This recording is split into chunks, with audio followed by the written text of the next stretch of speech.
Welcome back to my channel. और आज हम देखने वाले हैं डी कोर्वेन्स टेनोसाइनोवाइटिस, जिसे हम मदर्स थम्स और गेमर्स थम भी कहते हैं। ये थोड़ा इंटरेस्टिंग साउंड कर रहा है कि इसको मॉम्स थम और ये गेमर्स थम क्यों कहते हैं, ये देखने वाली चीज़ है। जब भी आप देखोगे ना कि बहुत सारे बड़े बड़े जो गेमर्स हैं वो क्या करते हैं, फ़ोन को इस तरीके से हाथ में पकड़ते हैं और इस तरीके से स्क्रॉलिंग करते रहते हैं। मैंने कभी पर्सनली ज़्यादा गेम्स नहीं खेले हैं तो मुझे उतना एक्सपीरियंस नहीं है, बट जब भी आप फ़ोन को यूज़ करोगे तो आपका जो थंब है वो इस तरीके से एबडक्ट एंड एक्सटेंशन होता रहेगा। ठीक है, तो ये चीज़ रिपीटेटिवली होती है, कांस्टेंट और बहुत लंबे टाइम तक होती है, तो इसीलिए इसको कहते हैं हम गेमर्स थंब। ओके, और मदर्स थंब कहने के पीछे रीज़न इसका ये है कि जब आपका मतलब कोई प्रेगनेंसी के बाद जब बेबी बर्थ लेता है तो उसकी केयर के टाइम पर जो मदर होती है उसको बहुत बार जो है इस तरीके से मूवमेंट करना पड़ता है कि बेबी को होल्ड करने के लिए या उसको उठाने के लिए उसको अपने थंब का जो है रिपीटेटिवली यूज़ करना पड़ता है, तो जिस वजह से उसके अंदर भी ये वाले इश्यूज देखने को मिलते हैं। अब देखते हैं इसका जो साइंटिफिक नेम है उसको किस तरीके से रखा गया है, डी कोर्वेन्स टेनोसाइनोवाइटिस। टेनोसाइनोवाइटिस से ये तो साफ साफ पता चल रहा है कि यहाँ पर इन्फ्लेमेशन होगी ही होगी किसी न किसी चीज़ की। ठीक है, तो अब हम देखते हैं कि जब यहाँ पे इसका कॉज तो हमें पता चल गया कि ये रिपीटेटिव मूवमेंट्स की वजह से हो रहा है, चाहे वो गेमिंग में हो रहा हो, चाहे वो मदर के थ्रू हो रहा हो। अब हम देखते हैं कि ऐसा क्यों होता है कि इस वाले मूवमेंट से, एक्सटेंशन और एबडक्शन की वजह से हमारा यहाँ पर पेन आ जाता है। ठीक है, अब इसके अंदर दो मसल्स इन्वॉल्व होती हैं, एक है extensor pollicis Brevis EBP and second one is abductor pollicis longus. ठीक है, पॉलिसिस का मतलब थंब होता है। ठीक है, यहाँ पर भी पॉलिसिस आ रहा है, इसका मतलब है कि ये जो मसल है यहाँ पर ये इंसर्ट कर रही है आपके पॉलिसिस मतलब के थंब के अंदर। ओके, तो ये दो मसल्स यहाँ पर इन्वॉल्व है। एक्सटेंसर के नाम से साफ साफ पता चल रहा है कि ये मसल जो है आपकी एक्सटेंशन करवाने में थंब की हेल्प कर रही होगी। ओके, इस तरीके से यहाँ पर एक्सटेंशन कराने में ये हेल्प कर रही होगी। और एबडक्टर से भी पता चल जाता है कि जो थंब है वो इस तरीके से बाहर की तरफ जाएगा ना, तो जब वो बाहर की तरफ जाएगा तो कोई ना कोई मसल को वर्क करना पड़ेगा, तो वो मसल होगी एबडक्टर पॉलिसिस लॉन्गस। अब इसका एक बार इंसर्शन और ओरिजिन देख लेते हैं दोनों मसल्स का। ठीक है, जो एक्सटेंसर पॉलिसिस ब्रेविस है EBP, वो यहाँ से ओरिजिन लेती है आपका रेडियल, ये रेडियल बॉल है। ठीक है, रेडियस है ये, क्योंकि रेडियस जो होती है वो थंब की साइड पर होती है, तो यहाँ पर ये हमारा थंब है और ये है हमारी रेडियस बॉल। तो यहाँ से ये ओरिजिन लेती है आपका रेडियस से और इंट्रोशियस मेम्ब्रेन से, जो अल्ना और रेडियस के बीच में इंट्रोशियस मेम्ब्रेन होती है वहां से और रेडियल वाली साइड से, और इंसर्ट करती है ये यहाँ पर डिस्टल फेलेंक्स में, मतलब कि यहाँ पर। ठीक है, ये है प्रॉक्सिमल और ये है डिस्टल, तो यहाँ पर जाकर के ये यहाँ पर प्रॉक्सिमल के अंदर ये इंसर्ट हो जाती है। ठीक है, और दूसरी मसल है आपकी एबडक्टर पॉलिसिस लॉन्गस, जो एबडक्शन कराने में हेल्प करती है।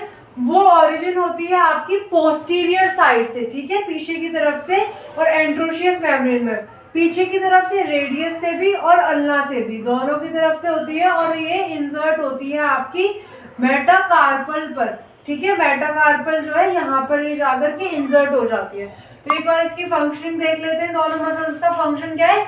EBP एक्सटेंसर पॉलिसिस ब्रेविस का जो फंक्शन है वो है एक्सटेंशन, और एबडक्टर जो है एबडक्टर पॉलिसिस लॉन्गस, उसका फंक्शन है आपका एबडक्शन ऑफ थंब, और साथ के साथ रेडियल डेविएशन। रेडियल डेविएशन मतलब जो आप इस तरफ अपनी रिस्ट को लेकर के जाएंगे, ये रेडियली डेविएट हो रही है ना, रेडियल वाली साइड पर जा रही है, तो यहाँ पर भी आपका ABP एबडक्टर पॉलिसिस लॉन्गस जो है ABL जो है आपकी वो हेल्प कर रही है। ओके, तो ये यहाँ पर असिस्ट करती है रेडियल डेविएशन को भी। अब देखते हैं कि अगर आपके पास कोई पेशेंट आया और वो कंप्लेन कर रहा है कि पेन मेरे इस जगह पर हो रहा है, तो आप कैसे पता लगाओगे। इसके लिए कोई स्पेशल टेस्ट है जिसका नाम है फ्लिंगस्टन टेस्ट। अब इस टेस्ट के टाइम पर क्या होता है कि आपको स्टेबल करना है इस पोर्शन को, और यहाँ पर उसको तो इसको नीचे की तरफ ड्रॉप कर देना रेडियल साइड से, और रेजिस्टेंस देना है यहाँ पर, और पेशेंट से बोलना है कि अब इसको ऊपर की तरफ उठाइए। ठीक है। तो अब जब आपने ये वाला एक्शन कराया ना, उसको ड्रॉप कर दिया, मसल रिलैक्स हो गई, लेंथनिंग में चली गई। अब जब उसको मसल को कॉन्ट्रैक्ट करना होगा, क्योंकि इन्फ्लेमेशन जो आई है वो रिपीटेटिवली वर्क करने की वजह से, वो इन्फ्लेमेशन आपकी इस जगह के टेंडन्स है ना, इन दोनों मसल के जो टेंडन जो थंब में इंसर्ट हो रहे हैं, उनके अंदर इन्फ्लेमेशन आ चुकी है। और जब यहाँ पर इन्फ्लेमेशन आ चुकी है, तो जब ये मसल पुल करेगी, कॉन्ट्रैक्शन करने के लिए उठेगी ना, तो यहाँ पर पेशेंट को बहुत पेन फील होगा। तो इसी को कहते हैं फ्लिंगस्टीन टेस्ट। ठीक है, एक बार और एक्सप्लेन कर देती हूँ। इसको टेबल पे रखा है, किसी भी चीज पे रखा, इसको नीचे की तरफ ड्रॉप किया, रेजिस्टेंस दिया अपने हाथ से, और पेशेंट से बोला कि इसको ऊपर की तरफ उठाइए। जब वो ऊपर की तरफ उठाएगा तो एक्सटेंसर पॉलिसिस ब्रेविस और एब्डक्टर पॉलिसिस लॉन्गेस्ट जो मसल है वो कॉन्ट्रैक्ट करेगी, और उसी के अंदर इन्फ्लेमेशन आई हुई होगी, एज आई एक्सप्लेन हियर। तो ये इन्फ्लेमेशन जब आई हुई है, तो वो जब ऊपर की तरफ उठाएगा तो वहां पर पेन आएगा उस पेशेंट को। ठीक है, तो यही है फ्लिंगस्टीन टेस्ट। ठीक है, यहाँ से रेजिस्टेंस देना है, ये टेबल पर इसको स्टेबल करना है। ठीक है, और यहाँ पर जब ये उठाएगा तो यहाँ पर इसको जो है इस वाले एरिया में पेन आएगा। ठीक है, अब देखते हैं ट्रीटमेंट। अब ट्रीटमेंट देते टाइम हमें सबसे पहले उस चीज को प्रिवेंट करना होता है जिसकी वजह से कि जो डिजीज है या पेन है वो आ रहा है। तो यहाँ पर पेन किस चीज की वजह से आ रहा है? रिपीटेटिव मोशन की वजह से।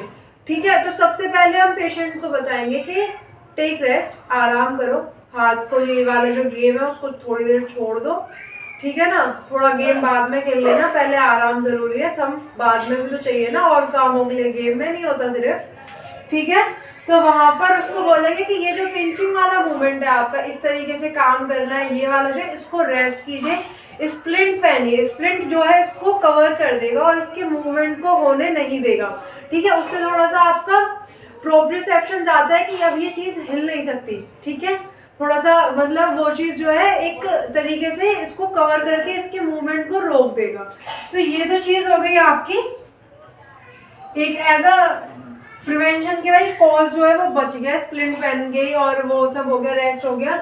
अब देखते हैं कि हमारे पास अगर फिजियो के अंदर कोई पेशेंट आ रहा है तो उसमें क्या होगा, यूएस अल्ट्रासोनिक वेव्स दी जाएंगे। वहाँ की इन्फ्लेमेशन जो ये वाले एरिया में इन्फ्लेमेशन हो गई है उसको कम करने के लिए वहाँ पर, ठीक है, मसाज दी जाएगी एंड कायरोथेरेपी वहाँ पर दी जाएगी, उससे इन्फ्लेमेशन कम हो जाएगी। ठीक है, और स्ट्रेंथनिंग ऑफ द थंब, क्योंकि ये जो मसल है फिर वो वीक हो गई है ना, तो वहां पर आप स्ट्रेंथनिंग देंगे। और एनाल्जेसिक और एंटी इन्फ्लामेटरी जो पिल्स होती हैं, जो दवाइयाँ होती हैं, मेडिसिन, उनको आप दे सकते हो, क्योंकि वहां पर ज़्यादा पेन होगा तो पेशेंट को थोड़ा सा रिलीफ देने के लिए।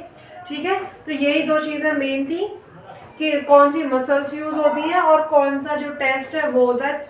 So thank you so much for watching my video. I hope आपको समझ में आया होगा। प्लीज़ कमेंट करके बताना अगर समझ में आया तो। Thank you so much.